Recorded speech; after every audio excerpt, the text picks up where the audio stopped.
was listening to it on the way here. I was listening to one of the audios about the seven fundamentals, and one of the things that Hector Lamarck talks about. Am I on the screen behind me too? That's weird. What's Inception what's that? Inception day. It is. I'm gonna go over here so you don't see me twice because that's awkward.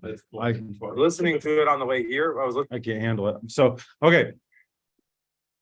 One of these days, guys, we're going to figure out how to run a Zoom training on Zoom and in person in a different room than the downstairs training room. We will get there together. But all right, so one of the things he's talking about was how as you're, as you're building your business, if you yourself master the seven fundamentals, you'll make 50 to 100 grand. But if you get good at teaching other people how to master and how to teach others to master and then duplicate themselves through the seven fundamentals, you'll make $500,000 or more. And it's crazy because I mean, Taylor can attest to this if she's on, like we made pretty good money, I would say, off of just us, just our own sales, just our own business, just me producing and, Taylor filling up my calendar and stuff like that. But what happened was when we started really focusing on duplication, 4 or 5 months ago, at a higher level and taking way more attention to that, what started to happen was our income like skyrocketed from 6 grand to 20 plus a month right now. And we're 3 days into pay this month, guys. We're at just over 8,000 this month already. And I'm not saying that at all to brag. I'm just telling you guys, like, you got to understand like what you have your hands on here and the opportunity that you have in Primerica to really go and build something that's going to change not just your life, but the life of your kids and your family if you allow it to, guys. And it's been incredible for us. And I hope that y'all take this as a challenge to go and get better. And so a couple of things. One, turn your cameras on if you can. All right. If you're in a place that you can turn your cameras on, that'd be amazing. I'm watching one of you guys go through a car wash actively right now. That's amazing. So guys, put in the Zoom chat, where are you from? Where are y'all watching from today? What city and what state are you in? And then we're going to get the ball rolling. So let me share my screen here. All right, perfect. So can y'all see that okay? Yes, sweet. Hey, Brad, you want to click off that for me? The thing, just so y'all can see it in here if you want to. All right, so You have to. no, it's not on here. It's over here. Oh, good. It's on this We're on so many computers, guys. I'm sorry. I'm tech. We're on all the computers in the office, every single one.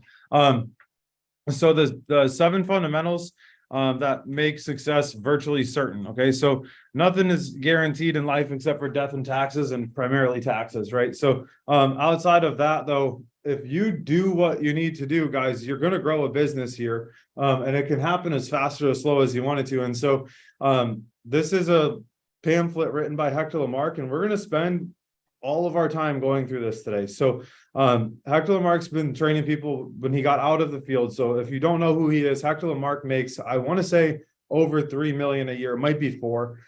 He's like revered as like the GOAT in Primerica. Like he never comes out of anything. He wins every trip, like in first or second place, never goes on the trips. Because he literally just lives his life wherever he wants to, however he wants to, all the time. And he is a master at selling the dream. But he worked his butt off for 5-10 years, and since then hasn't done anything. He doesn't. We got lucky enough that he came to Vegas and did something for Ian. But like he won't do anything. Like he doesn't do any Primerica, anything at all. Like it's very hard to get a live Hector Lamarck like training. And so, one of the things he did was made this 7 fundamentals deal here. And so he's been training people for 25 years at the time that he wrote this. And the most common thing that he sees is everybody who makes 6 figures and above is the mastery of the 7 fundamentals. People who not only master them, but effectively teach them to their team teach their team to master them as well. Eventually make hundreds of thousands of dollars, and some will even make $1 million a year or more. The key here is mastering them and not just getting good, but mastering them. Good is the enemy of great, and becoming great is what allows you to earn big money. No one is going to pay you big money to be good, but they will pay you if you become great. So do the work to become great at these 7 fundamentals and enjoy the results. The order that you learn them in is important as well. And they're here they are in the order of importance. So we're going to hit each one. We're going to talk about each one. I'll let you all ask questions about each one, and then we'll move on. All right, we got about 45 minutes. I really want to just kind of lay this out for you guys, because I can't stress to you how important it is that if you guys If you're able to master these, you will grow a business. We almost got 50 people on right now for our base shop training too. That's awesome, guys. Great job. We can see if we can get 6 more people on here soon. That'd be great. But guys, so first and foremost, the very first fundamental here is how to figure out how to click through them. There you go. So master prospecting. All right, can you guys see that on the screen? Yeah. Well, I went too far. It's like a Telegram thing here, and I don't know how to work it. So I'm trying to learn at the same time as I'm using this. I was using it earlier. There we go. Okay. All right. So master prospecting. So one common thing that all the greats in Primerica have is they are relentless prospectors, always looking for great people to add to their team and developing them into independent leaders. The absolute best way to prospect first is in your hot, warm, and cool markets. And we're going to talk about all this stuff in just a second. I'm just reading through it.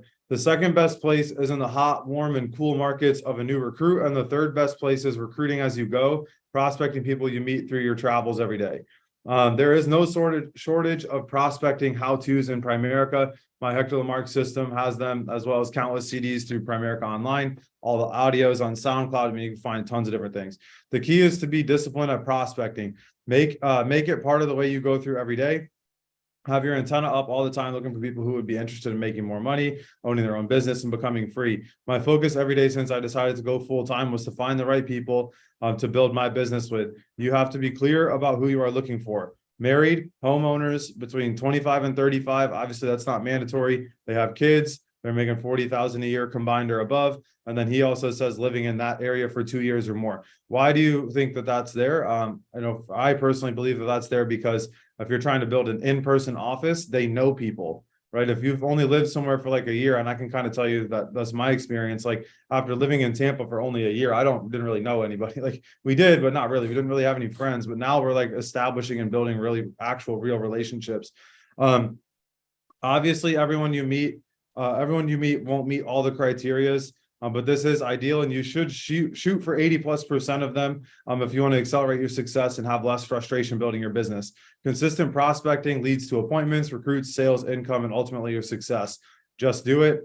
You don't have to like it, but you must do it consistently. Turn it into a game and connect prospecting to the key of getting everything that you want, because if you master it, you will. So let's just kind of hit this real quick, and then I'll open it up for questions for a couple minutes on this part. So the very first thing you have to get good at is mastering prospecting, because you need to be able to get new names and numbers, right? Because I don't know about you guys, just put me in the Zoom chat if you've ever felt like this, but when I started, I was like, dude, I don't know if I'm going to have enough people to build a business, right? Because I tried some other things before and I ran out of people to talk to. Anybody else feel like, dude, I only know like 3 people. Like, I don't know enough people. Anybody else felt like that? At least there's 4 of you. Great. So the reality is you run into people everywhere you go, and you just have to get good at talking to those people and getting a name and number. You're not like Dan, you're not recruiting them on the spot, right? You're not selling a life insurance policy to them in the gas station line. Like, you're just getting a name and number so that you can continue to go and talk to somebody and perpetuate your business forward, right? So he talks about prospecting in-market people. And the reason you want to prospect in-market people is because when you're talking to people that are married with kids, what do most married with kids people know more of?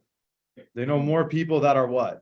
Married with kids, right? And so if our target market is people who are married with kids, why would you spend your time out prospecting on, USF's campus? Like, it just, that's not your ideal demographic. That does not mean that you won't find people that can win. It doesn't mean if you're not married and or don't have kids that you won't win. It doesn't mean if you're not 25 to 35, you're not going to win.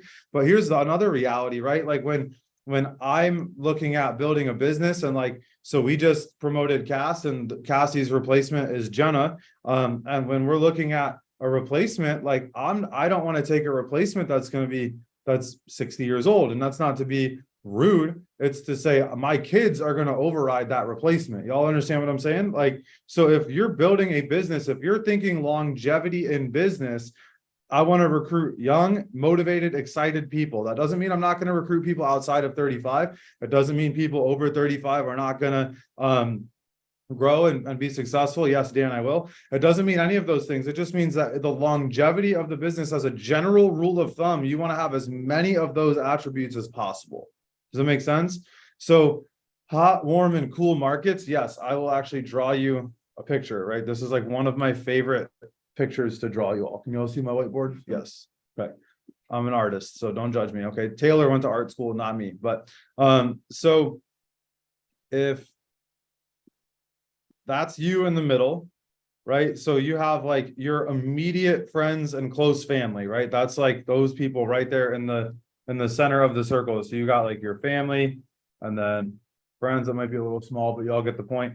This is like the best man of your wedding, stuff like that, right? So the text is a little bit small or big, but you guys get the point, right? These are people that are very close to you. Dan, you could like call them in the middle of the night on the other side of the country and say, I need you here. And like, they're going to figure out a way to get there. They're going to do whatever they can to help you.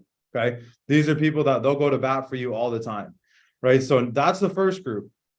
That's your hot market. These are people that are like, you talk to them all the time, super engaged with them. Like you love them. They're dear friends to you. Okay. Now the next group would be like your warm market. Okay. These are people that you have a relationship with. This is like your coworker, right? You see your coworker every day. That's your kids, friends, parents, right? You got those people. You've got what else? What else would fall in this market? I'm totally drawing a blank. Just throw things out there. Your trainer is a warm market, right? Your boss might be warm market. These are all people, man, I'm hitting the wrong buttons all over the place. Your boss. But these are people who, as you go through life, like you know each other, you know a little bit about each other. Like Dan, they got a couple kids, you know a couple things about them, but you couldn't, like, you're not calling them to come over and like have a beer and watch the game. Does it make sense? Like these aren't people that you're like wanting to spend all kinds of time with, right? Then out here you've got the cool market or the cold market. And this is like basically anybody else that you know, right? And you might not like this answer, but these are like people, their name. You see them relatively often, like maybe once a month-ish. Or you have seen them, these are like old people from the church, not age old, but like people that I went to church with 20 years ago that were in my youth group that I saw every weekend for 7 years. But we don't have a relationship current. Like it's a cold market. They know me, I know them. It's not super weird, Amanda, if I call them, but they're not like knocking down the door to like go out to dinner with us every weekend. Does it make sense? Is that helpful to you guys to kind of understand the difference? So your business, you want to move, your goal is to kind of move as many people from cold to hot market as possible. Like I feel like we have a pretty large hot market now because I intentionally cultivate relationships around me to build that hot market. So you have to go out there and identify who is in my hot market, right? That's probably, I'm just going to throw out some generalities: mom, dad, aunt, uncles, cousins, your neighbor, probably, if you have any sort of relationship with them and you don't just hide inside all day long, like the people that you work with. If you're a teacher, it's the guy across the hall that you're seeing every single day. You complain about your kids together. Like those are all people that are hot market people. These are people that, Taylor, if you called them and you're like, hey, I need help, can you help me? They're like, yeah, I'm in. What is it? Like, as long as we're not robbing a bank, like I'm down. Like that's hot market people. Okay. The next group of people, like you see them at the gym, you see them a couple times a week, usually, you know their name, you've got a relatively okay relationship with them, but you're not like best friends. And then the cold market group is like, y'all know each other. That's pretty much the extent of that. Okay. Any questions further on the prospecting topic? Spent a bit more time there than I wanted to, but any other questions on that? Y'all good here? Good. Anything on Zoom? Hit the raise hand button if you got a question. I'm moving on to number 2, but we can come back at the end for questions, okay? The second thing, you'll see that? Yes, great. So the second thing is master setting appointments. Now remember, guys, these are in order. Why did it do that again? These are in order that you need to master them. So number 1 is prospecting. Number 2 is master setting appointments. Okay. I'm going to hit 2 and 3, and then we'll go to number 4. So number 2, it says, if you don't master setting appointments, you will consistently be frustrated because without appointments, you can't recruit anybody or close any sales. No recruits, no sales equals no growth and no income. The better you get at setting appointments, assuming you master the remaining fundamentals, the faster you're going to become successful. It's critical that you thoroughly teach every new recruit to set appointments in their hot, warm, and cool markets. The better your new recruit is at setting appointments, the more likely they will actually set them. Fear of not knowing how to set an appointment inhibits new recruits from setting them. If they feel prepared and feel they know what they are doing regarding setting appointments, the more likely they will set them. People avoid doing anything they feel inept at, so you better train them on how to do it. The better you train them on how to do it, the more likely they will do it. If you want your numbers to really take off, make sure your new recruits are great at setting appointments, or not only great at setting appointments, but everybody who appears to be serious about building a Primerica business. So appointment setting, guys, like a lot of you all are brand new, and that's awesome. And we love you guys, and we're super excited for you. But if you never learn how to set up an appointment, guys, it's going to be really, really, really, really difficult. Really difficult for you to be successful here. Like, why? Because if you don't talk to people and you never go meet with people and you never set up new appointments and get in front of new people, how are you ever going to get new sales or new teammates or new business partners and grow your business? It's not possible, right? So you have to learn how to master setting appointments. So if you're brand new, like the easiest place to start, and this is not the script, but like if you're new, it's you call your mom, your brother, your dad, your aunts, uncles, whoever is that hot market, and be like, hey, mom, I started a new job. I need some help with some training. I feel like I'm going to throw up. I have to call people. Can you help me for 10 minutes? Like 90% of the time, they're going to say yes, right? If you come out and you're just like spewing, it's life insurance and I got to recruit people and build a team and do this, they're not going to sit with you, right? I trust me, like follow the system. Learn how to set up appointments the right way. Use the appointment setting bootcamp videos that we have.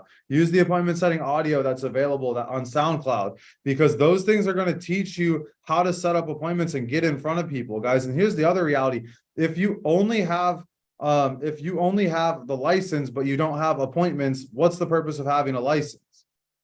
Right now, I'm not saying don't go get licensed. Don't hear me say something I'm not saying. You got to get licensed. But you want to have appointments also so you can go and learn how to run the business. Does that make sense? Any questions on mastering setting appointments? Can you throw the appointment setting bootcamp link in there? Do you guys have it? Either of you guys have it? All right, I'll find it. Yeah, you guys are alive. All right, let me find it really quick. So I'm going to text this to one of you guys really quick, and then we'll get this on this. So this is the appointment setting boot camp, guys. And the appointment setting boot camp is very, very critical for you guys to learn, because it teaches you how to actually set these things up, right? It teaches you how to grow and perpetuate your business and always have people to sit in front of. Robin, are you on the Zoom? Yes. Okay, cool. I'll send it to one of you guys.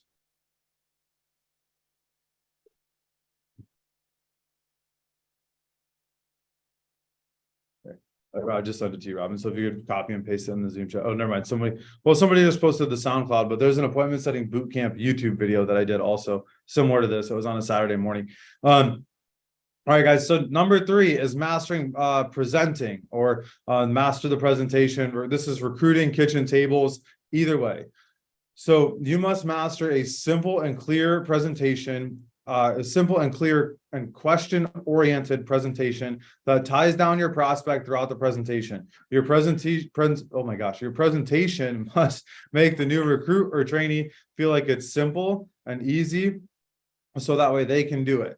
If your presentation is too complex with too much information, it creates 2 problems. Number 1, it overwhelms the prospect that you're trying to recruit and the client that you're trying to sell. It creates fear and doubt in the recruit that they can't do Primerica, and it has a difficult time understanding too much information if it's presented. The point of the presentation is to motivate the new person to want to join the business, or at a minimum, learn more about the opportunity, and for a client to want to do an FNA and to move forward with us with our products. Okay. Now the actual presentation you use is not as important, only to its effectiveness, to motivate people to move forward. If you aren't motivating a high percentage of people to go ahead, then you need to look hard at your presentation. I'm going to spend a minute here because a lot of you guys are just on the brink of starting to get to go present by yourselves. Like I'm kind of picking on you guys a little bit, not that you're doing anything wrong, but they're like Robin and Hugo are in here. I don't know if you guys can see them. And then there's a bunch of you guys on here that just started running your own appointments like within the last week or two. And that's awesome. And we absolutely want you running appointments. I do not want to have to run your appointments forever. I want you to be able to go build by yourself. However, if you're going on appointments and you're not closing at least 50%, I would say maybe let's say 40%. If you're not closing at least 40%, meaning they pay money and they move forward on the appointment. So you get a life app or you recruit them and they pay, not they, yes, I'm going to join next week, but like they give you money right now, right? If you're not above 40%, you need to like stop, drop, and roll back, right? Like Andy talked about that at TBLS. Like you got to come back and say, hey, I'm off somewhere. Because if you're not closing 40%, I don't care what market you're in. I mean, there's my mom, Brad's on here, Josh is on here. I think Cass might be on, Elion's on here. Like people that are running appointments are closing over 40% when you're on script. When you get off the script that we follow, that blue page, literally a 1-page presentation, and you start going in the weeds about this and that. Yeah, that. Can I see that real quick? Hugo carries it with him everywhere. This thing. If you get off of this, right? If you're not following this, like you don't have to go into this and all these other things, right? If you just go on this 1 page and you do a really good job of explaining this, you're going to recruit over 50% of the people you meet with. If you only saw this 1 page when you got started, when on your very first interview, or you saw less than this, I want you to put me in the Zoom chat real quick, because there's some of y'all on here on Zoom that I didn't even give a presentation to. We just had a conversation. Right? Just dropping me in the Zoom chat real quick. If this is all that you saw or less than that, watch, look, guys, look at that. Like 7 or 8 people, at least. Some of y'all aren't paying attention. I know for a fact that there's more than that.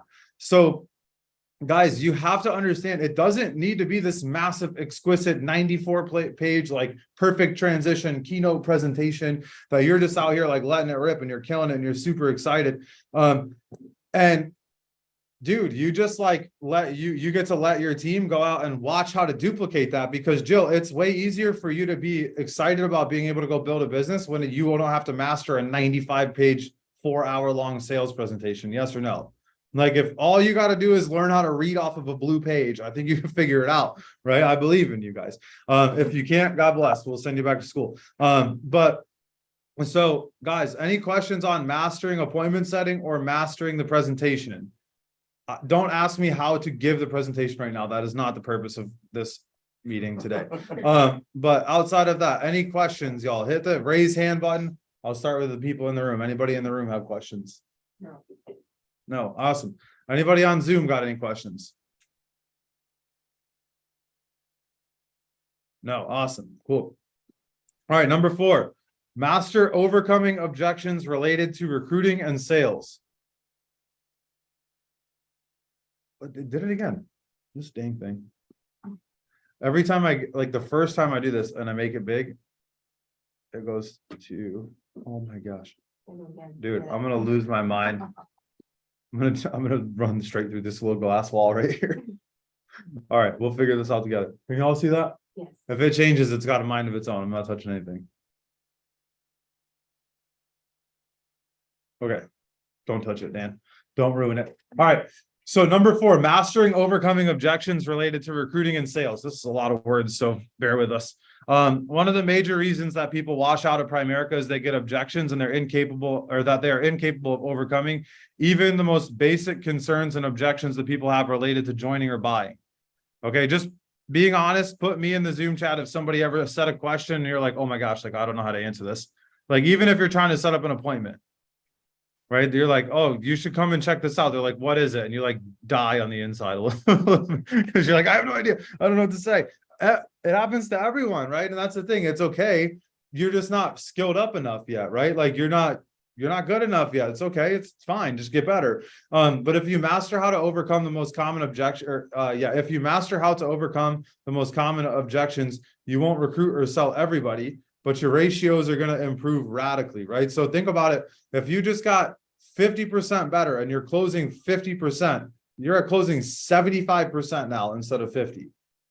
That's a huge, huge, monstrous difference.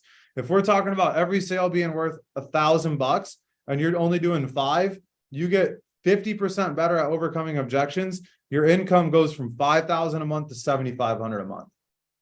$2,500 a month increase just because you stopped listening to the dumb music that you like to listen to, or the podcasts that are just killing your brain cells, or watching Netflix. And instead you started watching overcoming objection videos. You started listening to Hector Lamarck in the car instead of your music, just for a season. I'm not telling y'all to not enjoy your life and to do things that you don't like forever. I'm telling you that it takes a little bit of a sacrifice if you want to build something big. And if you don't want to build something big, that's awesome. Then this right now, what I'm saying right in this second is not for you. But if you want to build a multi-6-figure business and you want to quit your job and build something big and change your family, you have, like, for a season of time, probably 1 to 3 years, it's going to be like balls to the wall, all in on Primerica. Everything you're listening to is Primerica audios. Like, dude, I haven't watched a Netflix series in 2.5 years. Like, I don't listen to music outside of the music really that we're playing for our church, like in the upcoming weeks or whatever. And some of you guys are like, that's crazy, I don't want to do that. Well, you probably would like to have the income that we have, but you don't want to have the change. You don't want to change the behavior that you currently have. There's a disconnect. Y'all with me here? Like, again, if you're like, dude, I'm just here to make a couple $100, chill out, then great. You can zone out for 30 more seconds. But a lot of you have had conversations with, like, I want to build something big. I want to be an RVP in the next 7 seconds. Like, it's stuff like that. But then instead of setting and running appointments, we're out doing other things that, like, aren't productive, right? And again, I'm not saying don't live your life and don't do the things that you like to do. There's a balance that you can have. But I work probably more and harder than 99% of the people on this Zoom call, at least. And the reality is, like, I have a very good work-life balance. I don't ever feel like I'm working too much. I don't ever feel like I'm neglecting my family or my kids. And we have a really good balance, but it's because we've built that. But ask my wife, like, at night, we're listening to Hector Lamarck. We're listening to Ian Prochner. Like, Taylor, if you're on, I think you're on. I think I saw you on. She's at home wrangling the kids. I think I saw her on. Maybe not right now. She was. Maybe Axel has her phone. But anyway, she could tell you that, like, 7 months to RVP. We listened to that thing every freaking night for 7 months. And guess how long? Just take a shot in the dark. Put in the Zoom chat. How long do you think it took us to become RVPs? 7 months. 7 months. Like, 7 months. And then we made 100 grand in 8. Guys, what you put in your brain is so freaking important, right? You have to get really good at this. So then the next thing it says, the one thing I hated more than anything was being rejected. So I listened to Tom Hopkins, How to Master the Art of Selling Anything audios, on a minimum of 5 days a week for 2 hours a day for 3 years straight. Notice it doesn't say I listened to the appointment setting audio one time and then texted my trainer and said, I'm good. Like, it says he listened to the art of master the art of how to sell anything for 5 days a week for 2 hours a day for 3 years. You're like, damn, that's crazy. Well, you paid 80 grand and you went to college for 5 hours a day for 5 days a week for 4 years, and you have a job that's not even in the field. So, like, maybe we got to try something different. Like, it's time. You got to get better. You have to skill up. You have to grow, right? And this is how you can grow. You can learn a new skill, right? How to sell, how to close appointments, how to overcome objections. Like, you start learning those things, guys, your life will change. I promise you. You mastering how to overcome objections allowed me to become super confident. It also had an added benefit of reducing rejection radically, because I learned the art of asking questions. I was rarely rejected. So I want you guys to think about that for a second. Like, a lot of people, I don't want to say fail, but a lot of people don't do well in Primerica because they're afraid of getting rejected. So instead of getting rejected, like making the ask and maybe hearing no, they just don't ask. They don't ever go on. They don't ask for the close. They don't ask a good question. They never try to set up an appointment because, Chase, they don't want to hear somebody say, no, I'm not interested, or no, I'm not going to close, or no, I'm not doing X, Y, and Z, right? And so, Kimberly, instead of making the ask, they just don't, and then they don't ever move forward. Right. So they're afraid of being rejected. But imagine if you knew that you had a good presentation and that you were confident and you could overcome objections and you knew your stuff. how many more people would you want to go sit with? Right. So it's kind of like a catch-22. It's like, I don't know enough because I haven't learned enough.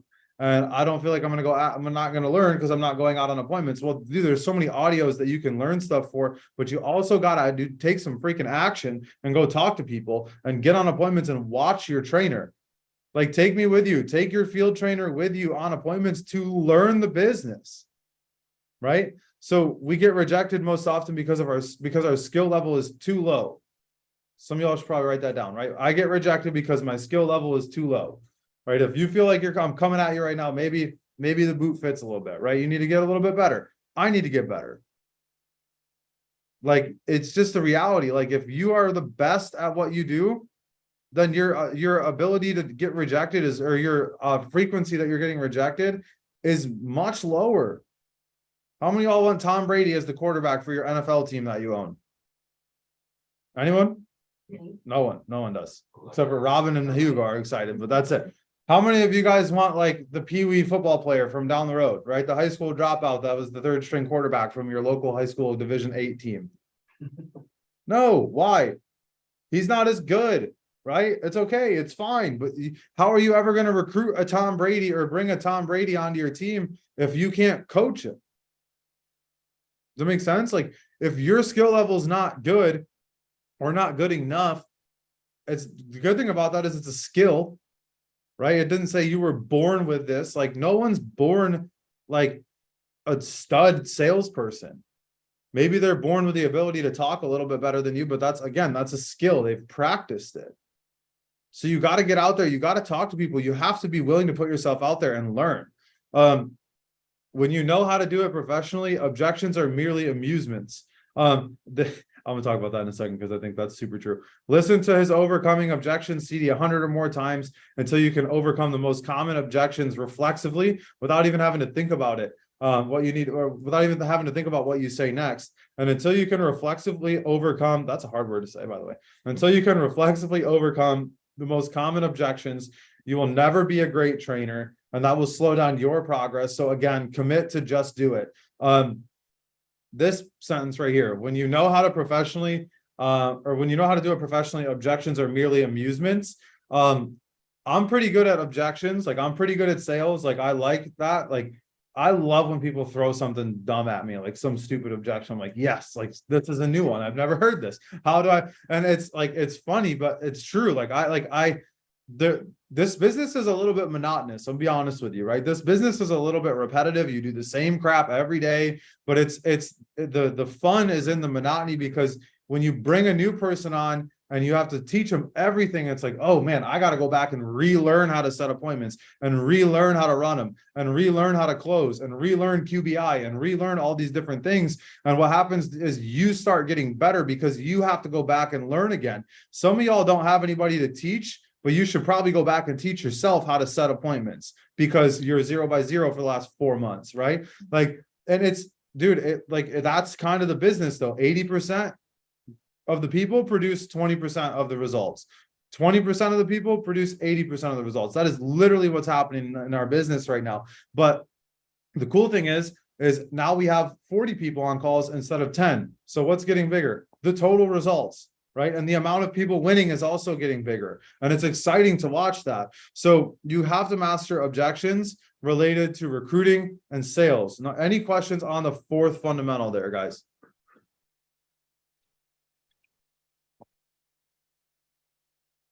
Either y'all are sleeping or this is just a good presentation. It's so good. So far. So good. As I didn't make it, so I'll tell you I did, but that'll be lying.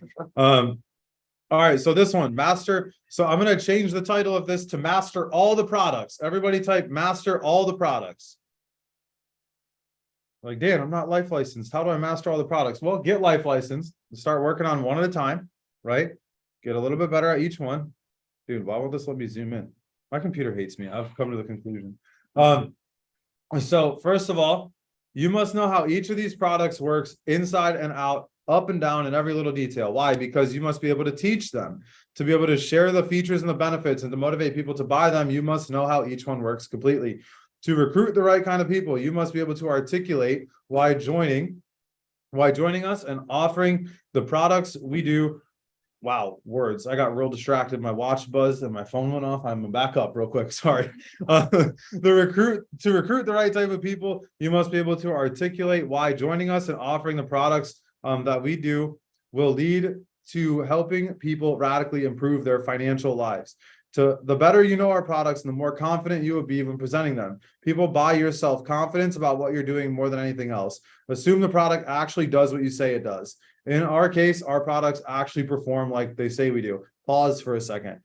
If you've spent any amount of time talking to a whole life or an IUL or whatever, an other life insurance agent, they're so convinced that what they do is right and they know how to sell it. They know how to overcome objections. They know what to say. They've mastered it.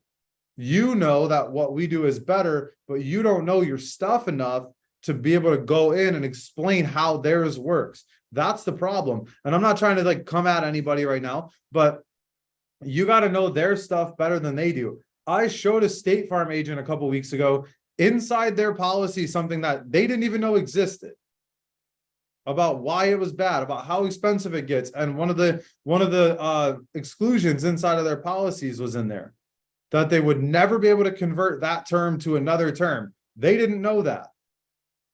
You have to know their products better, and you're not going to learn it all tomorrow, and you're definitely not going to learn it while you're going through your exam prep and stuff like that. So you just got to get through that crap and start learning the business. And how do you think I learned all this stuff?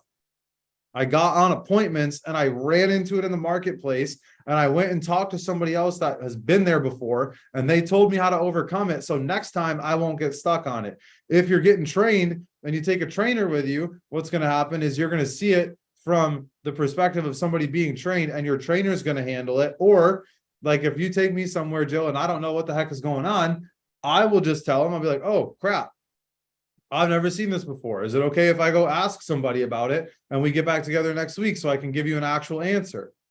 People respect that more than you lying to them.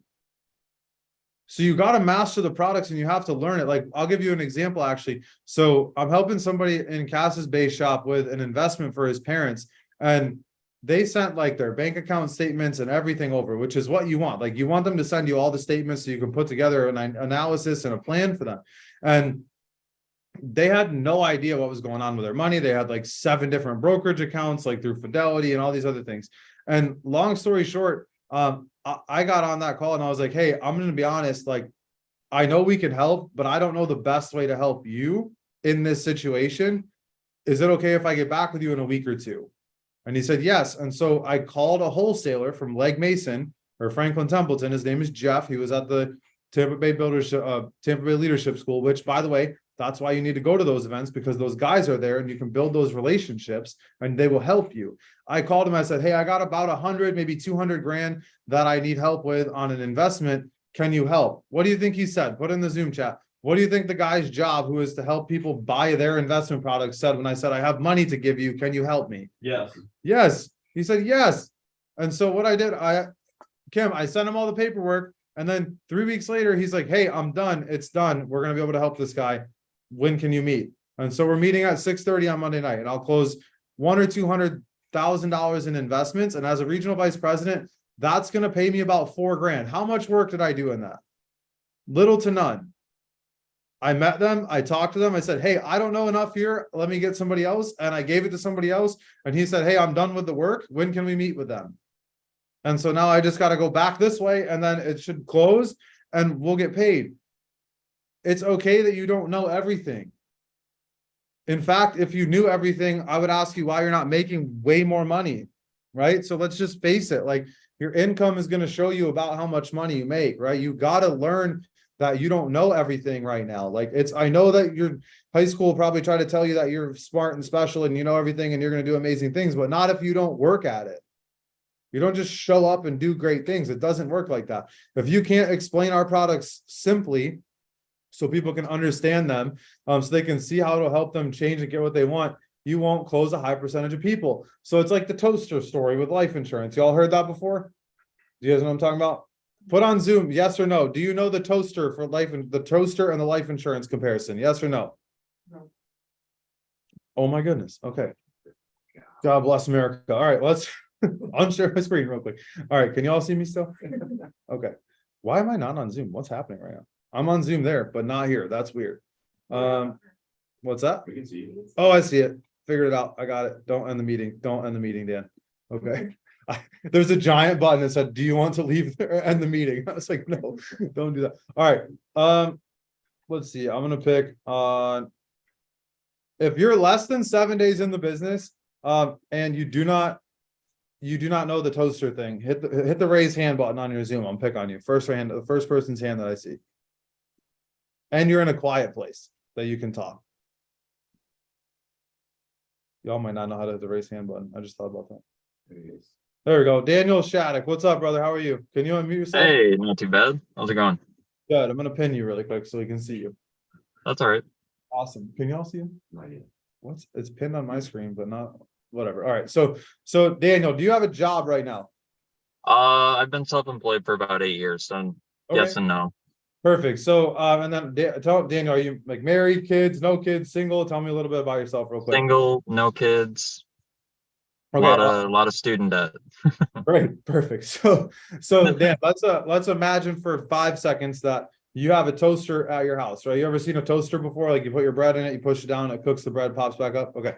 So I know what a toaster is, yes. you'd be surprised. Some people are like, I don't know what you're talking about. But so you got a toaster right now. That toaster, Daniel, on the 1st and the 15th of every month, that toaster pops out $2,500. Do you like that toaster? Yeah, it could be better.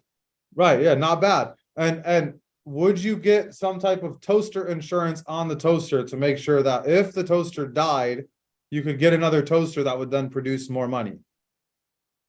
Would I put a policy on my toaster? Toaster insurance, not different, just toaster insurance. Okay, toaster insurance. Probably not. No? So if that toaster stopped and your income stopped, then you'd be okay with not having that $2,500 anymore? I mean, no. So you'd want to have a toaster policy then?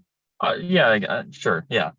Yeah. So you're the toaster for your family, right? Like this, every 2 weeks you pop out $2,500, $1,500, right? And if something happens to you, what happens to your income, right? It goes away.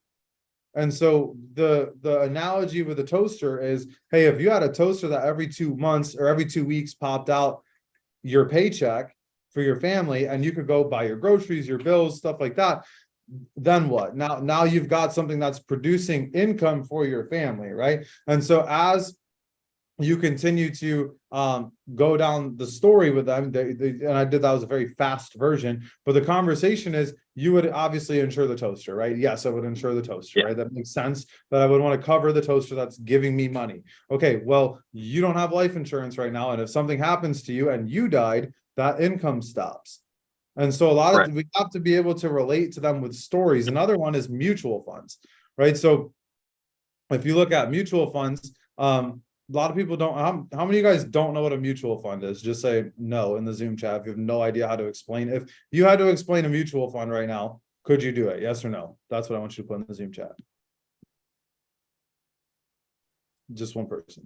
No. Okay, great. So the best way to explain it is that a lot of stocks are what's considered all or nothing.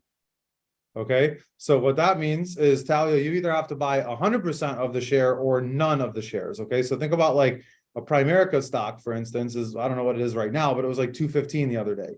So you go and you have to either spend $215 to buy one share, or you spend $0 and you get 0 shares, right? Those are your only two options.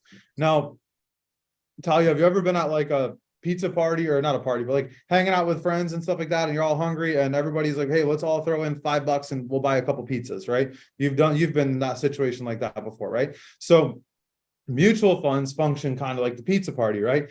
Not everybody's going to go buy their own individual pizza. That wouldn't make any sense. Not everybody's not going to spend $50 a day on pizza, or $40 a day on a pizza, right? Especially if you're only going to need a little bit, right? And that's all you can afford. So instead, you get together and you buy one pizza. Each of you put in, $5, and you get one pizza. And now you have one whole share of Primerica, but your mutual fund has the share and you have a fraction of the mutual fund instead, right? And it's the same kind of concept with mutual funds. That one's not the best example, but it works, and that's how it works. And so you got to learn how to tell stories to sell, right? Because facts tell the truth, but stories sell. People can relate to the story more than they can the facts, right? If I just sat here and read a prospectus to you, you don't want to bang your head against the wall. But if I got somebody that invested in XYZ fund 7 years ago, and now they've turned their portfolio into 100,000 to 300,000, and they told you how it made them feel and how the difference it made in their life and all that stuff, you'd be like, yeah, that's awesome. Like, I need that. So you just got to understand how, like, what the game you're playing, right? So, all right, anyway, that was kind of a side note, but I think it's important that you guys understand that. So you have to master the products and learn how to tell stories that go along with the products. Okay, so number 6 is master recruiting across the kitchen table. Okay, why is this not working again? There we go. So master recruiting across the kitchen table. So you're meeting with a client, right? And you talk to the client, and they become a client with the life insurance or the investment products. Okay. Then at the end of the conversation, you say, Mr. and Mrs. Client, on a scale of 1 to 10, 1 being I have no interest at all, 10 being I would be very interested. Where would you rate yourself? You know, maybe doing what I do, making an extra $1,000 to $1,500 a month, and what I just did for you and your family. They're like, oh, a 9. Awesome. I'm recruiting them right there, right? So listen, if you're going to build a big business for your new recruits, you must master recruiting across the kitchen table. You're going to lose new recruits if you don't build them a team during the field training process. Guys, we've recruited a lot of people that we've done field training, but they never recruited anybody. And then they quit. We've done a lot of building the business where we recruit people, a crap ton of people, and don't do a lot of sales in the beginning, and they don't go anywhere. They stay there and they get licensed and they slowly learn the business. I would rather have that option be all the time. Why? Because they've got a team of people locked in, licensed under. That would be stupid for them to walk away, right? So guys, like, and that's a lot of you guys are in that situation right now. You're like, I don't really know what the hell I'm doing, but I got a lot of people going on under us. We're just going to keep rocking. Right. That's you guys. That's Robin and Hugo for sure. At the end of the day, like, what the hell is going on here? But by mastering recruiting across the kitchen table, you're going to inspire the new recruits, and they're going to see how it's possible to build a business and a sales force. They're going to learn how to recruit, and they're going to sell and build through observing you. This will also lead to limitless appointments, since each new recruit has a new hot and warm market, and they need to be trained also. So now you got new people to go talk to. They don't have anybody to talk to. Yeah, because you don't recruit anyone, right? You don't, like, you got to start the process. You recruit a person, they're going to take you to see people. Well, Dan, I don't know how to train people. Well, maybe try going on appointments. Like, you go master fundamental number 1, which was the art of prospecting, right? How to get names and numbers. That's why that's number 1, because everything starts there, right? So you're never going to become a great RVP unless you become great at recruiting across the kitchen table. Every appointment potentially becomes an opportunity to grow your business. And when you are a master of recruiting across the kitchen table, the key to recruiting across the kitchen table is finding out what the prospect really wants from life and convincing them that they can get it by joining you in Primerica. I think we can all agree that Primerica works, right? There are lots of people making a lot of money. This book right here is literally full of people that make over 6 figures. This book is 448 pages long. 421 of them is just photos of people that are on the Financial Independence Council that make over $100,000 as of 2022. You would be a fool to say, well, Primerica doesn't work. No, it's not that Primerica doesn't work. It's that maybe you're not working, right? You're not setting appointments. You're not prospecting. You're not getting better. You're not cleaning up a little bit. You're not getting a professional background on Zoom. You're not getting a good lighting. Like, you're not taking it seriously, right? Because if this was your job at Walmart, you'd freaking be there at 4 a.m. to unlock the door and stash the candy counter, because that's what you had to do to make $13 an hour. But because this is up to you to get better, it's like, I don't know, maybe it just doesn't work. No, like, stop working for other people harder than you work for yourself. That's a hard truth for some people, and I'm sorry, but that's just the reality. The better the better oh my gosh, the better the job you do and clearly showing people the wonderful job that we do for people, and that what they're going to be doing in Primerica is truly good for people, the greater likelihood that you're going to motivate them to join you. You give a great presentation, you save them some money around the house, you make them feel excited about it, then you talk to them about coming and being a part of the team, they're gonna be like, yeah, this is awesome. Right? Yeah, like you saved me money, you helped me, you did this, like, and you made $1,500. I'm in. Like, what do I got to do to, like, how? What do I do? You just have to get good at that, right? People will gravitate to anything that they believe will allow them to get what they really want. The more clearly you show them how to get, or how great the need is for what we do, and how it makes a huge difference in the lives of people they will meet with. This will allow them to easily see the connection that through offering our products and opportunity, they can build a great business, and that will allow them to get whatever they want. The better you get at painting the picture of how they will get what they want through starting their Primerica business, the easier it will be to recruit them. People's reluctance in getting involved with Primerica is a result of them not believing that they can do this type of business. This is why you must sell what we do and show how simple it is, and present ample evidence to people like them. Even people not as accomplished as them have succeeded in a big way. And it says the President's Council book, which is literally this thing, the Financial Independence Council. I already showed you that. That wasn't planned. I always ask people to do this. Look at if other people have done it and they aren't as good as you, why do you think that you can't do it? If you just allow me to train you and coach you, if you follow my example, and there is no way I'm going to let you fail. I will be there at your side until you are totally confident, or until you tell me, Hector, you're slowing me down and I can do this without you. Until then, you'll have my help every step of the way. And by the way, do you think what I did here tonight was so complicated that with little effort you couldn't do it too? Did I come across pushy or obnoxious in any way? And then you get the point, right? He's just kind of asking questions, tying down how simple this is at the end of the presentation. And then number 7, guys, is master getting the recruits off to a fast start. That's essentially what that is saying right there. Master getting new recruits off to a fast start. So I'll just kind of blitz through this one real quick, because this is like a little bit older on what they're doing and price and stuff like that. But it says, since the new recruit is making such a small financial investment, $99, with the opportunity to make $1 million a year or more, see President's Council, $60 million earners at the time of him writing this. That's crazy. Now there's 130 something. A list of 25 people is a minuscule requirement for the potential to earn $1 million a year. Considering it takes 16,000 hours to get a license to practice cosmetology in California, which allows you to cut, color, and style hair with an income potential of between 20 and 50,000 a year. Coming up with 25 people and going on 15 appointments with the potential to earn $1 million a year is pretty reasonable. Wouldn't you agree? Yeah, I think that's pretty fair. And guys, use a memory jogger, 4-minute drill, whatever method you need to do this. And in order to really learn our business, 15 appointments in the right market will allow you to see enough different people with different needs and different objections and concerns, and you'll be trained. And when you're licensed, you'll be able to see clients and those people on your own. With the added benefit of being confident enough to be able to train your new recruits and help them succeed as well. I always told people I recruited that my number 1 goal in field training was to get them independent of me so they could go confidently build their own business without being slowed down by my schedule. In addition, during field training, I was going to recruit 3 to 10 people that I intended for them to train, at least some of them, assuming they were committed to becoming properly trained themselves, i.e. 15 appointments with me. And this last fundamental, he's talking about getting off to a fast start and why it's important. So, Fast start. guys, like those 7 fundamentals, you have to learn them. You've got to get good at them. You need to understand that they are what they are. And the 8th fundamental, the little asterisk there, number 8, is meeting attendance and rallying your team to meetings and big events.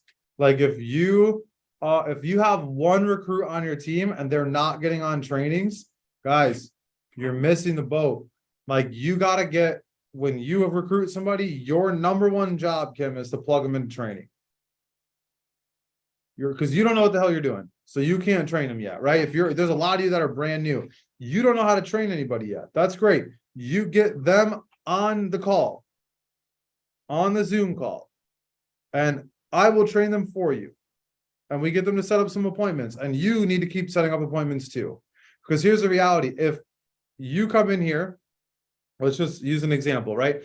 Let's say, Kelly, let's say you just recruited yourself, right? You jumped in here, you get started, and you put up a Facebook post, and we get one person off that Facebook post. And from that one person, 90 people come through in a month. Right? Don't tell me that's not possible, because I've seen it happen in our business and in other businesses. You're one recruit away from an explosion in your base shop getting just massive. But Kelly, if you never go on any other appointments, you're never going to be able to train that person. So now guess what? You're going to have to take splits for the rest of eternity until that person sidelines you. And we don't want that to happen, because if you can train them, you'll always be able to keep moving. If you can get on appointments, you'll always be able to keep going. And you just have to understand, guys, that like this business rewards you for your effort. And if you, I mean, honestly, it does reward you for other people's effort that you bring into the business and train as well. But it primarily rewards you for your effort. Like there's no coincidence in how hard we're working and how much money we're making. When I'm working hard, we make more money. When I'm not, we make less, like clockwork. It's just, you get what you put into it, guys. So I hope this was helpful. I hope you all got something out of this today. I'll open it up for questions for like maybe 10 minutes. If anybody's got anything, hit the raise hand button. Don't just unmute yourself, because I'll get crazy. I'm going to stop the YouTube feed though.